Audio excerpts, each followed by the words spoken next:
Hebu twende pale kwenye ile Luka sura ile ya 3 na ule mstari wa 21 na 22.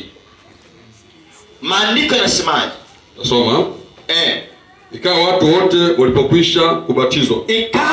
watu wote walipokwisha kubatizwa na Yesu naye amebatizwa naye anaomba mbingu zilifunuka 22.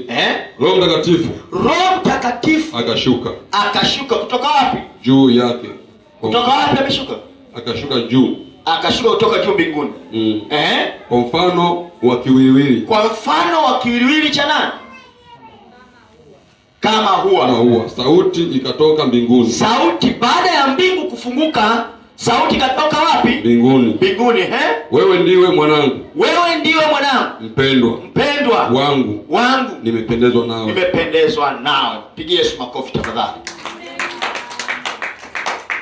Hapa anazungumzia kipindi ambacho Yohana Mbatizaji anawabatiza watu, ule ubatizo wa ondoleo la dhambi. Sema amen. Amina.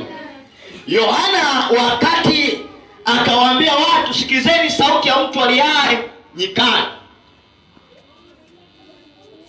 itengenezeni njia, yanyosheni mapito.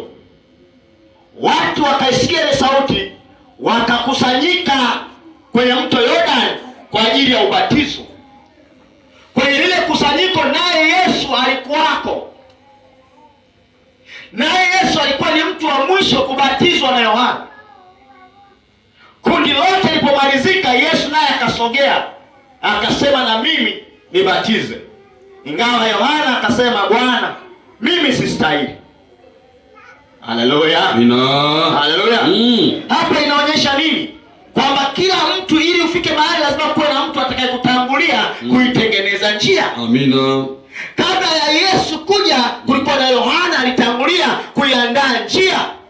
Ndio maana watu walipomwona Yohana wakamuita Masihi. Haleluya. Amina. Lakini Yohana akamwambia, mimi sio Masihi. Yuaja nyuma yangu ambaye mimi hata siwezi kufunga gingamu za viatu vyake. Bwana Yesu asifiwe. Amina. Lakini hapa najifunza kitu. Kati ya ile kundi la watu walibatizwa wote, hakuna aliyeomba. Sema amen. Amina. Kwa maana hata kanisani kuna wengine wanasikia neno, akishalipokea neno sasa, Bwana asante kwa hili neno, likafanya jambo kwenye maisha yangu. Mwingine anaitikia tu amen. Hata Yesu alipobatizwa, Biblia inasema alipobatizwa akaomba. Alipoomba mbingu zikafunguka. Amina. Mbingu zilipofunguka, Roho Mtakatifu anashuka kutoka juu mbinguni, kwa sababu mbingu ziko tayari wazi. Amina. Akaja kwa mfano wa kiwiliwili cha hua au njiwa, akamtua begani. Haleluya. Amina.